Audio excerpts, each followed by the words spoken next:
The ocean is very important in many different ways. The ocean is an important source of food and is important to the survival of many coastal areas. It is also a means of transportation, which enriches international trade. Most importantly, the algae in the ocean converts a large portion of the CO2 into oxygen. The problem is that ocean temperatures are rising. Many organisms in the ocean can only survive within a certain temperature range. Due to this, many organisms in the ocean are dying.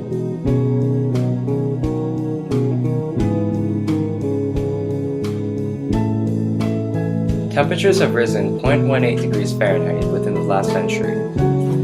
This is mostly caused by increased industrialization and increasing CO2 levels.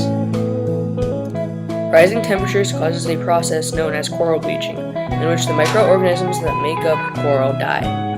This is bad because this kills a habitat and food source for many fish that we use as food source. Rising temperatures also causes invasive species to be introduced to once cooler waters and eat our food sources and destroy areas of biodiversity. Rising temperature in the atmosphere will also cause greater storms to be made more frequently and destroy property.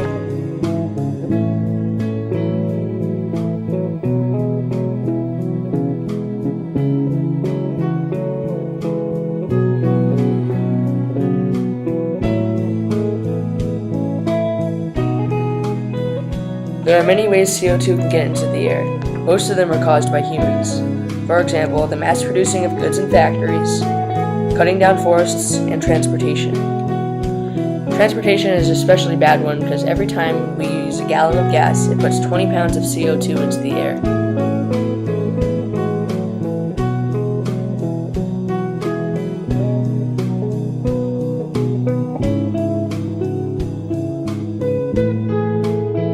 Another problem with rising CO2 levels in the atmosphere is acidity. The CO2 in the air gets absorbed by the bodies of water like the ocean and kills photosynthetic creatures that make oxygen for us.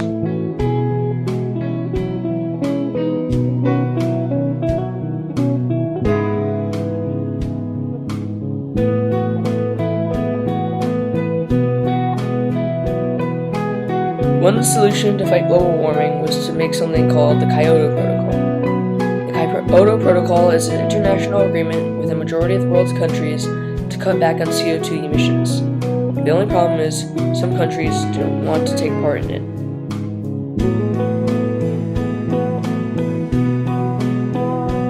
Every year, the average American puts about 20 tons of CO2 into the air. This is many more times the amount of other countries like in Europe and Africa. One way we can set off the amount of CO2 we put into the air is by riding our bikes, carpooling, or taking public transportation like bus, subway, or train to work every day.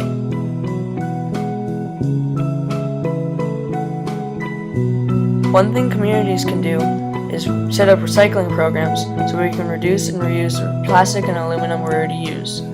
One way to cut back on the amount of fossil fuels we burn to make electricity is to put solar panels on public buildings and housing projects.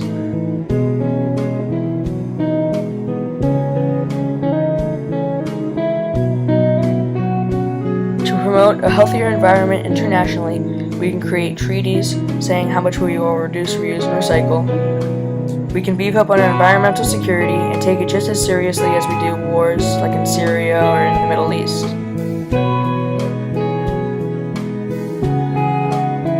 It would also help if we could be accountable for our own actions instead of blaming others.